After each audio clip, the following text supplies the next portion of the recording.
Looking out at his 20-acre farm, Louis Foy felt accomplished. Having survived the struggle of being a slave, then a brutal civil war, he wanted to live out a calm and bucolic life. But as knights of the Ku Klux Klan stormed his home and beat him, Louis's dreams were beaten too. Never in his life would a black man be truly free in the South. Just as the Civil War ended, the Ku Klux Klan became the vanguard of a new type of rebellion in the South, racialized terrorism. Today, we're going to trace the KKK's origins and activities during the 19th century.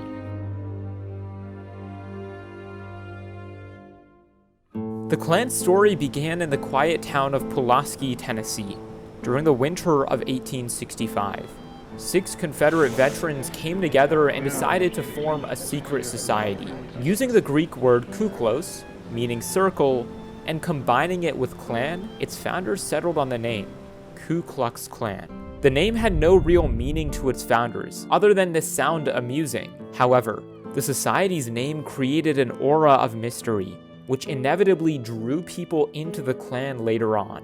Its leader took on a name imbued with a lot of honor, Grand Cyclops. While the KKK was founded by people who had the shared ideal of white supremacy, many within Pulaski just saw it as a fraternity of veterans who had nothing better to do, and failed to take it seriously. But soon, the Klan would assert itself as an organization which demanded attention. Its members organized a march through the streets of Pulaski, wearing sheets over themselves in order to contribute to their mystique. This march would add to its legitimacy and cause recruitment to spike within the town. The Klan established itself as a vehicle for the frustration of white Southerners, especially ex-Confederate soldiers. Many of them were still bitter about a months-old defeat in the Civil War, and saw the end of slavery as an affront to their honor. This allowed the KKK to move from being a social club to one which was actively capable of terrorism.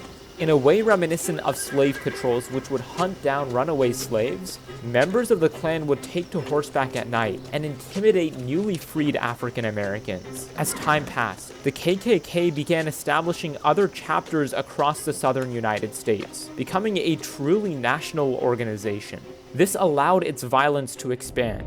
Throughout 1866, Bell County, Texas, was rocked by a string of lynchings. Similar attacks were carried out across Tennessee, North Carolina, and Kentucky.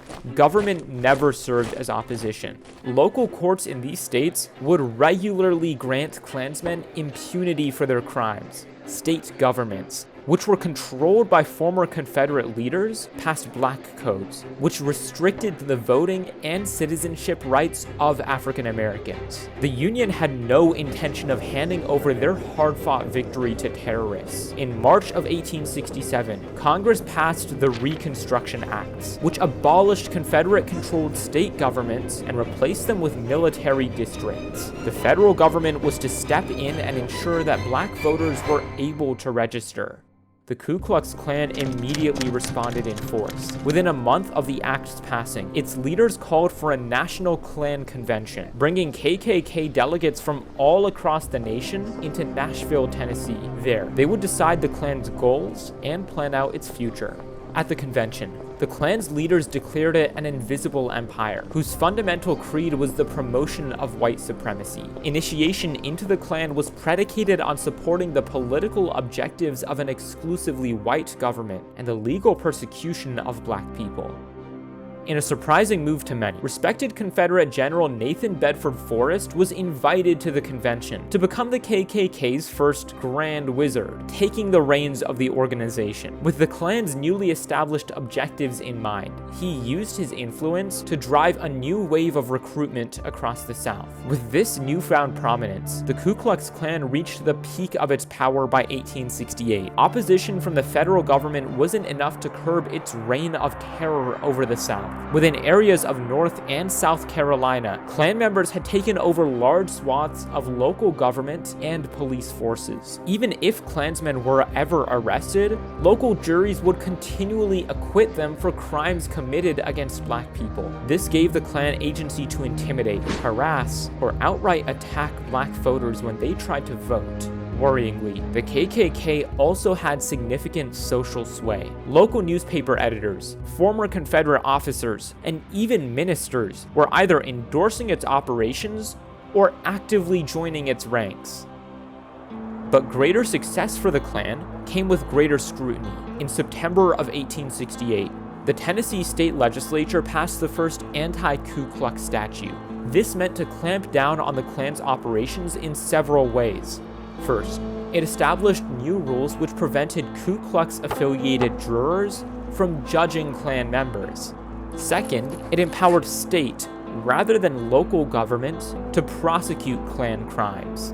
Finally, it established a network of informants to help take down the KKK from the inside. Tennessee's statute was followed up by similar efforts on the part of both state governments across the nation and federal agencies.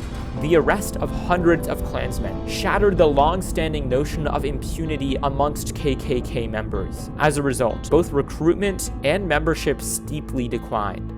The final nails in the Klan's coffin came in February of 1869. Tennessee Governor Parson Brownlow declared martial law in counties controlled by the KKK, uprooting any last vestiges of Klan control. Fearing legal action, Nathan Bedford Forrest proclaimed that the KKK had achieved all of its desired goals, and promptly disbanded the Klan as a national organization. The Grand Wizard was out of magic tricks. While further federal action ensured that the Klan's power had largely subsided, it still had significant influence throughout the following decade. Former Klansmen would operate on a local level, continuing terrorist activities on their own. The KKK would serve as a template which future white supremacist organizations, like for example the White League, would come to adopt. Thus, the 1870s saw a regression of racial equity in the South. Reconstruction efforts had been successfully derailed by terrorist groups, led by the Ku Klux Klan. By the end of the century, the Klan would fade from popular memory in the South. Despite what most people thought, the Klan was down but not out. If you want to learn more about the Klan's history, one which lasts all the way to the present day, make sure to subscribe and turn on notifications.